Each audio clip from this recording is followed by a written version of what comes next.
Docan Apexium 3.0 Vertical DIY Box Kits Assembling Guide.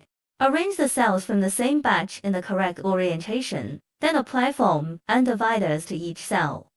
Place the central metal panel to evenly distribute weight. Protect the bottom battery cell, and add each set dividers. Ensure the cells are correctly placed, then attach the front panel to secure them. Secure the PCB board with screws, then install it and connect all parts. Attach the roller wheels to the bottom of the box using screws.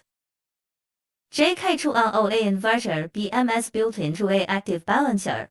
Connect fuse and flexible soft bus bars. Secure the BMS communication board with screws, then connect the corresponding wires.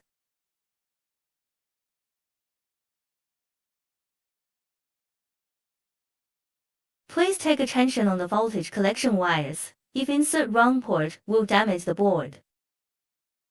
Ensure the PCB board is mounted in the correct orientation. Then connect the acquisition line to the cells. Tighten all screws securely to prevent any loose. Attach the handle, terminals, and LCD display to the opposite side of the panel using screws. Connect BMS ports 1 to 8 to the DKA PCB board, and ports 9 to 16 to the DKB board. Properly install the large insulation divider on top of the battery cells. Turn on the switch and check the battery. If the LCD displays alarm for the first time, it's normal. Simply connect the Bluetooth app and change the login password.